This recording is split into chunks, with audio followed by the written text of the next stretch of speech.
100 years, humans thought they were alone in the Cthulhu sector. They were wrong.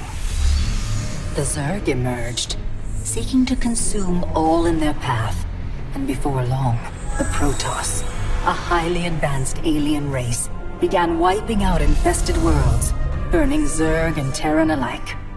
A three-way war, unlike anything humanity had ever faced, erupted almost overnight. All the while, a human civil war raged. Marshal Jim Raynor vowed to oppose the corrupt dictator Arcturus Minsk for the betrayal of the woman he loved, Sarah Kerrigan. Boys, how about that evac? Damn you, Arcturus. Don't do this. It's done. Helmsman, signal the fleet and take us out of orbit. Now. Kerrigan, a loyal operative, was left to die at the hands of the Zerg. But the Zerg had other plans. They transformed her and unleashed her psionic power upon the Cthulhu sector, searching for their real objective, the Protoss homeworld of Ire. The Protoss were unaware of this danger and slow to respond. Their rulers, the Conclave, had dispatched Executor Artanis to hunt for Tassadar, a commander who had refused to wipe out infested Terran worlds.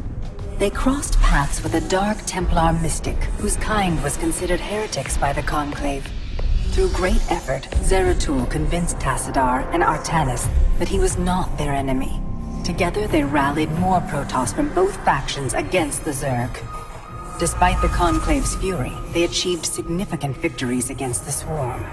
But when Zeratul struck down one of the Overmind's Cerebrits, his own mind was left vulnerable. From his thoughts, the Overmind gleaned Ire's true location, and the Swarm descended upon the Protoss homeworld with all their might and fury.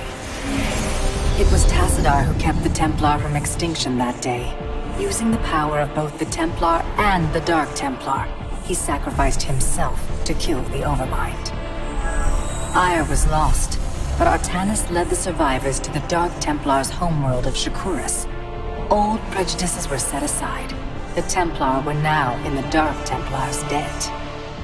Without the Overmind, the Swarm fractured. Kerrigan sought control of all the Zerg, even enlisting the aid of old friends and enemies like Raynor, Mengsk, and Zeratul. Once her rule was uncontested, the Queen of Blades betrayed them all. Billions of humans and Protoss were killed. The Zerg stood unchallenged, but to the relief of all, the war seemed to end there. Zeratul suspected the Zerg had fallen under the control of dark forces. He uncovered prophecies stating that an ancient entity, Amon, was attempting to merge Protoss and Zerg lifeforms into an unholy hybrid, and that this evil might already have control of Kerrigan and her power. It was during this time that Executor Artanis, hailed as a hero, was made leader of both the Templar and the Dark Templar. As Hierarch, Artanis united both factions and promised to one day reclaim the glory they had lost on Ire. But such unity is only a dream for Jim Raynor. Mengsk still rules, and Raynor's small rebellion has counted for nothing against the Dominion's propaganda machine. Perhaps it is time for a new strategy.